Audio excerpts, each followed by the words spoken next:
Баршаларыңызға қайырлы күн. Бүгін осындай өте дәмді, бір жасағаннан сәтті шығатын кешкі асқа немесе түскі асқа немесе алға келе жатқан Рамазан айына осындай өте дәмді тамақтың жасалу жолын ұсынатын боламын.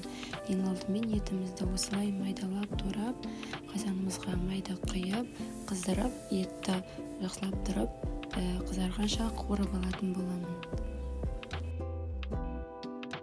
Етімізді жақсылап қуырғаннан кейін, ол қуырылғанша бір пиязды алып, жақсылап тұрып, майдалап, оны да турап алатын боламын. Айтпақшы достар, менің каналыма тіркелмеген болсаңыз тіркеліп, мені қолдап отырыңыз. Каналымнан әртүрлі тәтті дәмді пирогтардың, торттардың, ыстық тамақ түрлерін таба аласыз. Осылай қуырылды, қараңыздар, осылай қуырылу керек. Одан кейін пияздарымызды салып, тағы да бір араластырып жіберіп, тағы да жақсылап қуырылғанша 10-15 минутқа бетін жауып қалдырамын. Осы тамаққа кез келген көкөніс түрін пайдалансаңыздар болады, капустаны да қоссаңыздар болады. Мен помидорды және де сәбізді пайдаландым. Осылардың барлығын жақсылап көбіктеп турап алатын боламын.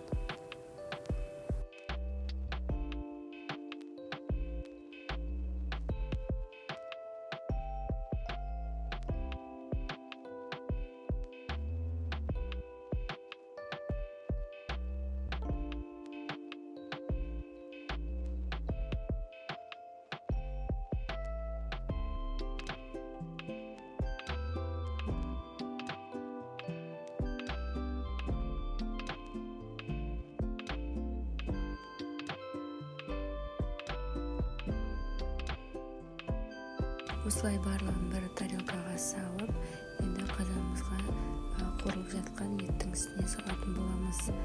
Қараңыздар, осылай суы тартылғанша қызарып тұрып қуырылды. Енді осының үстіне салып, барлығын жақсылап тұрып, тағы да араластырып, 5-10 минутқа бетін жауып қалдырамын.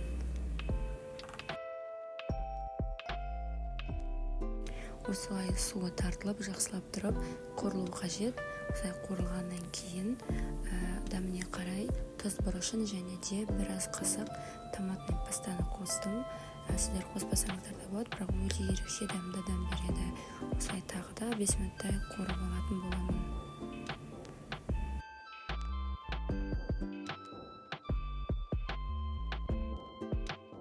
Жақсылап қуырылғаннан кейін 350 мл су құйып, қақпағын жауып, тағы да баяу отта 1-1,5 сағат піскенше қалдырамын.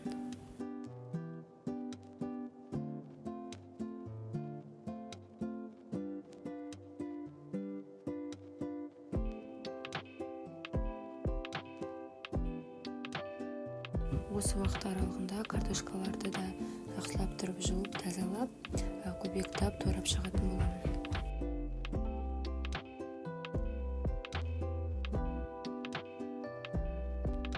Әрі қарай гарнирін дайындаймыз. Ол үшін мен ең алдымен ыдысқа пиязды турап, жақсылап тұрып, қуырып алып, оның үстіне дәміне қарай тұз бұрышын қостым.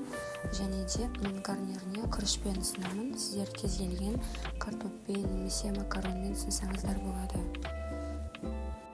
Тек қана күріштің өзін ұсынсаңыздар да болады. Мен сияқты немесе осылай жуаға қуырып, одан кейін пияз салып, осылай жасап көріңіздер, өте дәмді болып шығады. Қалауларыңызға қарай кукуруза, әртүрлі дәндерді қоса берсеңіздер болады. Күрішті дайындаған кезде күріштің астын жабысып кеп қалмауын немесе суын көп қойып, қайша болып кетпеуін қадағалаңыздар. Бірінші қатты отта, одан кейін баяу отта пісіріп алыңыздар. Сол кезде идеальный болып шығады. Әрі қарай тамақтың үстіне көбіктеп туралған картошкаларды салып, тағы да 15-20 минутқа бетін жауып, қатты отта қайнатамын. Осылай барлығы дайын болды. Сізде тура осы рецептпен жасап көріңіз. Бір жасағаннан сәтті, әрі өте дәмді, әрі тез дайын болады. Осындай подачамен ұсындым. Сіздер де жасап көріңіздер. Менің каналыма тіркелмеген болсаңыз тіркеліп, мені қолдап отырыңыз. Сіздермен болған тәтті рецепттер жинағы. Баршаларыңызға сәлем достар. Бүгін осындай өте дәмді, бір жасағаннан сәтті шығатын, дәмі сочный және де қамыры езілмейтін осындай дәмді мантылардың жасалу жолын ұсынатын боламын. Менің каналыма тіркелмеген болсаңыз тіркеліп, мені қолдап отырыңыз. Ең алдымен қамырын елеп алатын боламын. Ол үшін қамырдың үстіне бір жұмыртқа қосып, және де жылы су қажет болады. Жылы суға 2 ас қасық тұз қосып, жақсылап тұрып араластырып, оны да үстіне қосып, сумен жұмыртқамызды, яғни жұмыртқалы массамызды жақсылап тұрып, тағы да араластырып, үстіне 2 ас қасық өсімдік майын құйып, барлығын біркелкі болғанша араластырып алып, әрі қарай осылай жұп-жұмсақ қамыр елейтін боламын. Қамыр қолымызға қатты жабысып қалмау үшін ең алдымен осылай шағашқаның көмегімен жақсылап тұрып араластырып алып, әрі қарай қолыммен мыжғылап тұрып, жұп-жұмсақ, қолға жабыспайтын қамыр елеймін. Яғни орташа тығыздықта қамыр болу қажет. Айтпақшы, бұл қамырды кез келген тамақ түріне пайдалансаңыздар болады. Бір сөзбен айтқанда, универсальный қамыр. Мен бұл рецептпен барлық қандай қамырдан жасалған тамақ жасасам да, осы рецепті пайдаланамын. Сондықтан сіздер де сақтап пайдаланып көріңіздер. Әрі қарай елеп алған қамырды пакетке орап, 1 сағатқа бетін жауып қалдырамын. Осы уақыт аралығында салмасын дайындаймын. Ол үшін тартылған ет, яғни фаршты, оның үстіне сақтап тұрылған пиязды, және де картошканы, және де қойдың іш майын, менде бұл қатып тұр, және де асқабақты қостым. Сіздер кез келген өздеріңізге ұнаған көкөніс түрін пайдалансаңыздар болады. Және де дәміне қарай тұз бұрышын қосып, жақсылап тұрып барлығын біркелкі болғанша араластырып аламын. Барлық қажетті құрамды описание бөлімінде қалдырамын. Айтпақшы достар, менің каналыма тіркелмеген болсаңыз тіркеліп, мені қолдап отырыңыз. Каналымнан әртүрлі тәтті дәмді пирогтардың, ыстық тамақ түрлерінің әртүрлі сізге керекті рецепттер болып қалуы мүмкін. Сондықтан маған тіркеліп алыңыз. Әрі қарай 1 сағат бойы тынып тұрған қамырды алып, бірнеше етіп суалаға бөліп алып, осылай жұқа етіп оқтардың көмегімен жайып алатын боламын.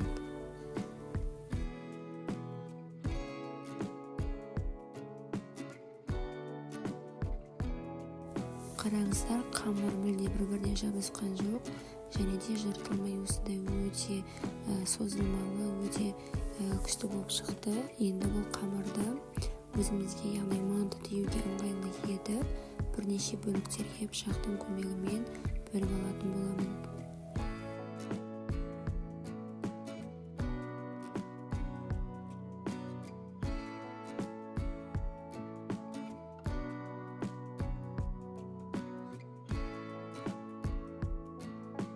Осылай барлығын дайындап алып, әрі қарай салмасын қатты толтырмай, 1 қасықтан осылай барлығын салып тиіп шығатын боламын.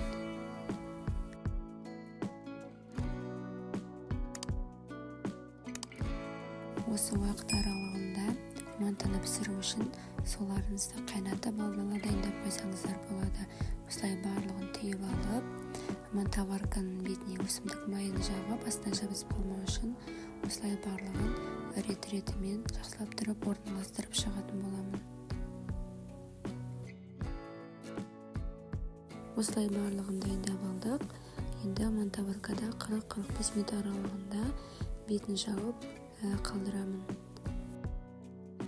Қараңыздар, мантылар дайын болды. Осындай өте дәмді, сочный болып пісті.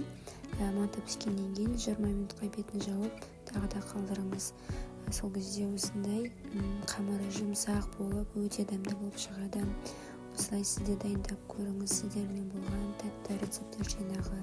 Менің каналыма тіркелмеген болсаңыз тіркеліп, мені қолдап отырыңыз. Каналыма тіркеліп алыңыз, себебі каналымнан әртүрлі тәтті рецепттерді таба аласыз. Баршаларыңызға қайырлы күн. Бүгін осындай өте дәмді, барлығымыздың сүйікті асымызға айналған өзбек халқының ұлттық тамағы, яғни палаудың жасалу жолын ұсынатын боламын. Ең алдымен өзімізге қажетті етіп, кез келген малдың етін осылай ірі етіп немесе майдалап турап алсаңыздар болады. Мен осылай ірі етіп осылай турап алдым. Айтпақшы достар, менің каналыма тіркелмеген болсаңыз тіркеліп, мені қолдап отырыңыз. Осы уақыт аралығында қазанға майды құйып, алдын ала қыздырып алу қажет. Осылай қызып тұрған майдың үстіне етті салып, жақсылап тұрып, екі беті қызарғанша жақсылап тұрып қуырып алатын боламыз. Әрі қарай пиязды да осылай соланка етіп турап аламын. Осылай жақсылап тұрып, қуырылған еттің үстіне әбден қуырып алғаннан кейін, осылай пиязды салып, тағы да 15 минут тағы да қуырып алатын боламын. Әркім әртүрлі істейді. Мен бірінші етті, одан кейін барып пиязды қосамын. Осылай толық қызарғанша жақсылап тұрып қуырып алу қажет. Пияз бен ет жақсылап қуырылғанша, осы уақыт аралығында сәбізді жақсылап тұрып солонка етіп турап алатын боламын. Сәбізі көп болса өте тәтті болып шығады. Сіздер әртүрлі сары түсті болсын кез келген сәбіз түрін пайдаланып қосып көрсеңіздер болады.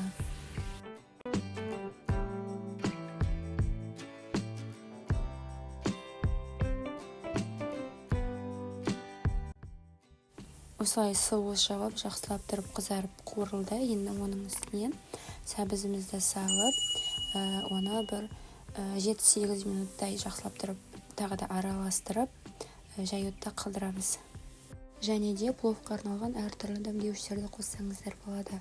Мен зираны және де қара бұрыш тұз қосып, жақсылап тұрып, араластырып, 7-8 минутқа қатты отта бетін жауып қалдырдым.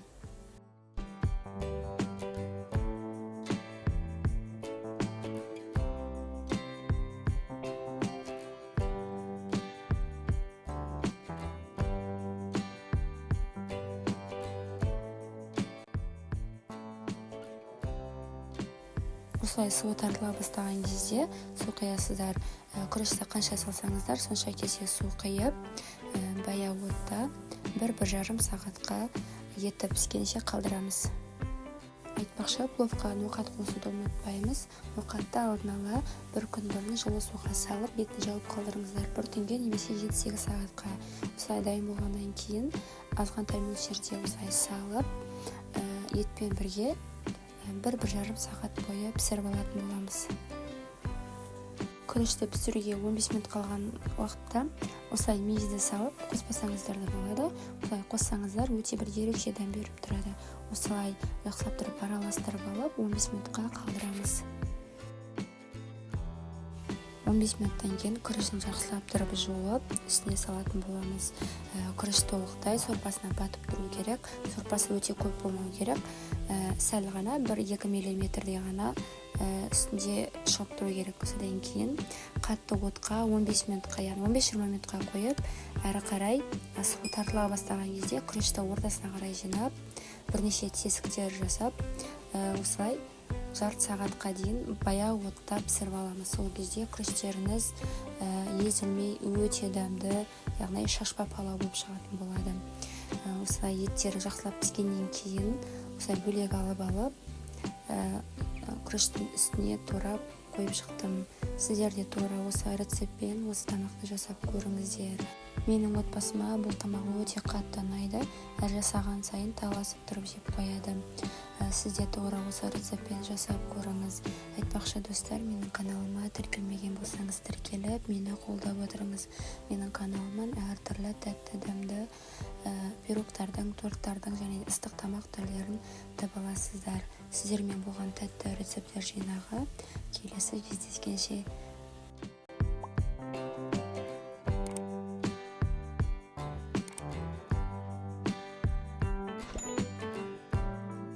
Баршаларыңызға қайырлы күн. Бүгін осындай хит болып жатқан турецкий донердің жасалу жолын сынадым боламын. Қараңыздар, өте дәмді, еті үлбіреп, өте дәмді болып, осындай соусный болып шығады екен. Сізде тура осы рецептпен жасап көріңіз. Ол үшін ең алдымен ыдысымызға тартылған етті, яғни фаршты және де алдын ала сақтап тұрылған блендерден өткізілген пиязды дәміне қарай тұз бұрышын қосып, жақсылап тұрып, біркелкі етіп араластырамын. Айтпақшы достар, менің каналыма тіркелмеген болсаңыздар тіркеліп, мені қолдап отырыңыздар. Каналымнан әртүрлі тәтті дәмді рецепттерді таба аласыз.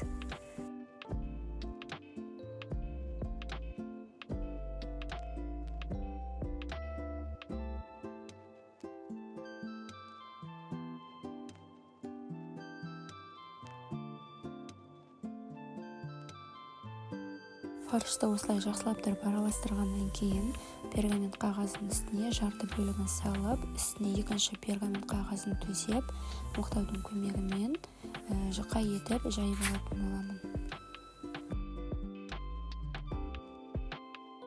Осылай ақырын қимылмен жұмсақ басу арқылы оқтаумен жұп-жұқа етіп жайып алсаңыздар болады. Барлық жеріне жеткізіп, толықтай осылай жайып шықтым. Өте қатты жұқа немесе қалың болудың керегі жоқ. Орташа қалыңдықта осылай жайып шықсаңыздар болады.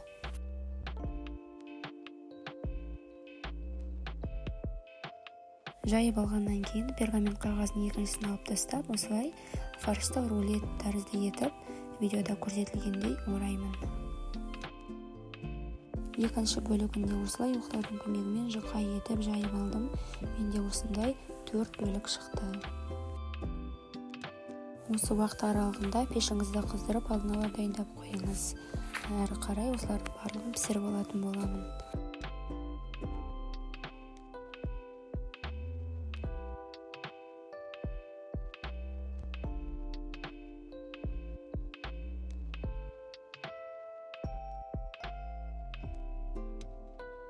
Барлығын осылай противенге қойып шықтым.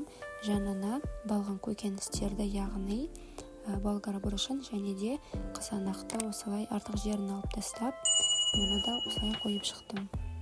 Алдын ала қызып тұрған пеште 30-35 минут аралығында пісіріп алдым.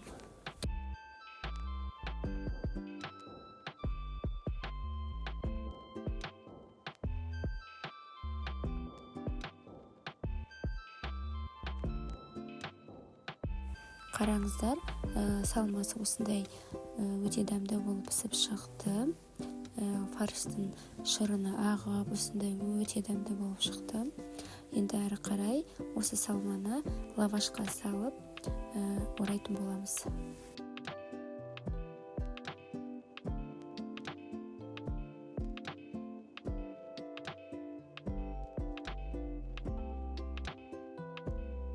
Мен соусына осылай жақсылап тазартылған сарымсақты және де қаймақты, қаймақпен де 15%, қаймақты проценті маңызды емес негізі, және де осындай 2 ас қасық майонез және де укроп қостым. Сіздер балғын укропты турап қоссаңыздар да болады.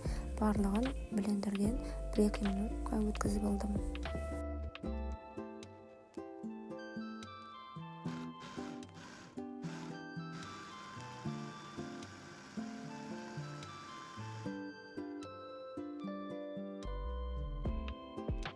Осылай соусын дайындап алдым. Әрі қарай донердің салмасын салып орайтын боламыз. Ол үшін осындай лаваш қажет болады.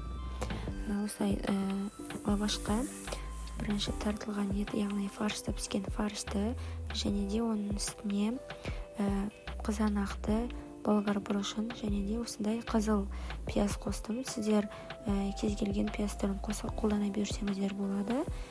Үстіне соусты құйып, барлығын видеода көрсетілгендей етіп орап алдым.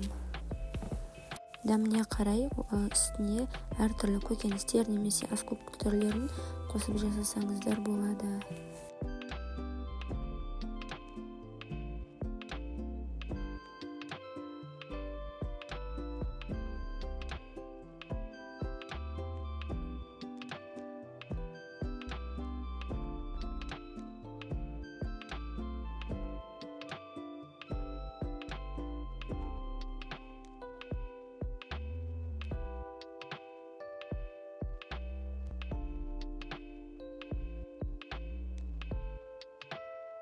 Осылай донерлердің барлығын дайындап болғаннан кейін табаға екі жағын жақсылап тұрып, осылай қызартып дайындап алдым. Қараңыздар, менің донерларым осылай дайын болды. Сырты осындай қатырлақ, яғни хрустящий, іші шырынды болып шықты.